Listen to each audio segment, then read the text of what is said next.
Teacher and educational revolution, શિક્ષક અને શૈક્ષણિક ક્રાંતિ. તરફડીએ છે આપણે, ભારતીય સંસ્કૃતિ તરફડે છે. એ જરી પુરાણી સડેલી એ સંસ્કૃતિ આપણે વર્ષોથી બદલાવી નથી. એના માટે ધાર્મિક સંસ્થાઓ, સામાજિક સંસ્થાઓ અને રાજકીય સંસ્થાઓ સતત યુગોથી પાછળ પડી ગઈ છે. હા, પહેલાની વાત સ્વીકારો કે આપણે બોલીશું, હુણ હતા, વલંદા હતા, મોગલ હતા, ફ્રેન્ચ હતા, અંગ્રેજ હતા, આપણે ગુલામ હતા ને, એટલે આપણે આવા થઈ ગયા. Forget it. Okay, do we agree? But what happened to the last 75 years after freedom? 75 વર્ષ આઝાદીના. હજુ હવે લોકો કેવી રીતે બરબાદ કરે? હવે એમનું રાજ નથી, તમારું છે. નહીં, આ 3 નાલાયક સંસ્થાઓ, ગુનેગારો, રીઢા, આ લોકોએ દેશને વિકસવા નથી દેવો. અને એ લોકોએ ષડયંત્ર રચ્યું કે દેશને બદલી શકે એવું કોણ છે? શિક્ષક. એને ગુલામ બનાવો, એને એજન્ટ બનાવો આપણો. એ આપણા માટે કામ કરશે. આપણે નવી પેઢીને બરબાદ કરવી છે. નવી પેઢી તો એની પાસે જ જાય છે, 5 થી 25 વર્ષના યુવાનો એની પાસે જ. ચલો શિક્ષકને બરબાદ કોઈને કરે, શિક્ષકે કરવું પડશે સાહેબ. એની પાસે એનું કુટુંબ છે, મા બાપ, પત્ની, બાળકો, અને રોજ બરોજનું આસમાનને અડતા ભાવોમાં જીવવું છે. એને બિચારાને જીવન ચલાવવું છે. એટલે એને તો સમાજનું, સરકારનું ને ધર્મનું માનવું પડશે. બિચારો માને છે.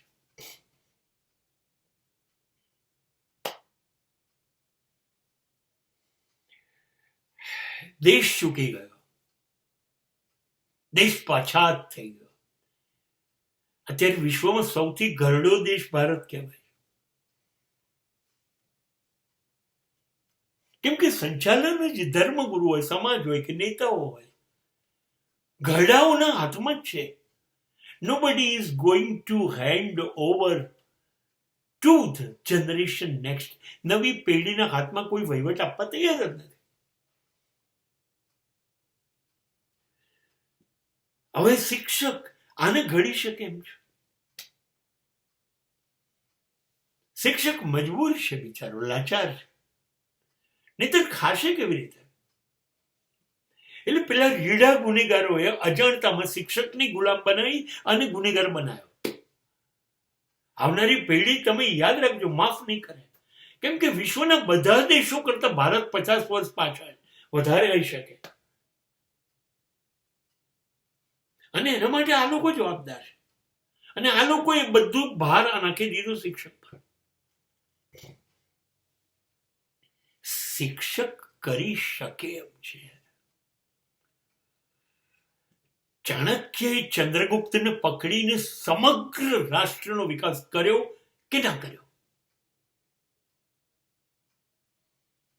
અંધ માન્યતાઓને પછાત માણસોની અંદર વિશ્વના બધા ધર્મો ગુલામ આપણને બનાવી ગયેલા શંકરાચાર્યએ હિન્દુ ધર્મ સ્થાપ્યો કે ના સ્થાપ્યો? પણ શિક્ષકે બદલવું નથી. લાચારને મજબૂરી નથી હોતી. તમારી અંદર આગ લગાડવા માટે સમાજ તમને કેવી રીતે ના પાડી શકે? શિક્ષક વિદ્રોહી હોવો જોઈએ, ક્રાંતિકારી હોવો જોઈએ. નહીં, ખોટું થાય તો શિક્ષક સૌથી પહેલો ચીજ પાડનારો હોવો જોઈએ. નથી પાડતો.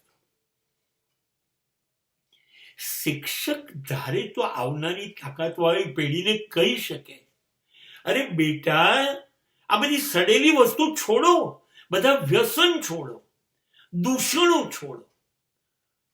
છોડો ને બેટા, તમાકુ, દારૂ, જુગાર, સ્ત્રીઓ, દાણચોરી, અસામાજિક ચોરી, લૂંટ, ભ્રષ્ટાચાર, આ છોડો ને બેટા.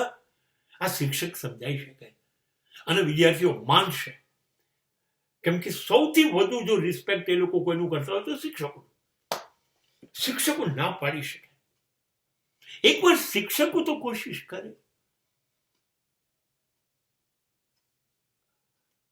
શિક્ષક એકવાર યુવાનોને બચાવે. હું એવું નથી કહેતો એને રોકો ટોકો ઠોકો નહીં. આ તો લાજવાબ પેઢી છે, ઈશારાથી સમજે છે. એને સમજાવો બેટા મોબાઈલ જરૂરી છે, એનો દુરુપયોગ જરૂરી નથી, એનો ઉપયોગ કર બેટા. બેટા ટીવી જરૂરી છે, હેડફોન અને મ્યુઝિક જરૂરી છે, ફિલ્મ જરૂરી છે બેટા, મોલ જરૂરી છે, થિયેટરો જરૂરી છે. પણ એ કેટલા જરૂરી છે એ સમજાવો. તારો ટાઈમ બગડે છે બેટા, તું સમજ. તું દિવસમાં 5 કલાક મોબાઈલ પર નાખે છે, એ 5 કલાક તું કેવા વાપરી શકે? પિક્ચરો પાછળ, વ્યસનો પાછળ તારું શરીર બી ગયું ને પૈસા ગયા. બિનજરૂરી વસ્તુ હોય ને એને રોક, જરૂરી હોય તો કર. એને સમજાવો જે જરૂરી છે એ કર બેટા. પેઢીને પાછી ઉપયોગિતા તરફ લઈ જાઓ. આ જરૂરી છે બેટા. તું થાકે તો તારે સારી કોફી પીવી જ જોઈએ, દર 2 કલાકે એક પીવી જોઈએ. પણ એના માટે બિયર કે વાઇન જરૂરી નથી બેટા. એને સમજાવો.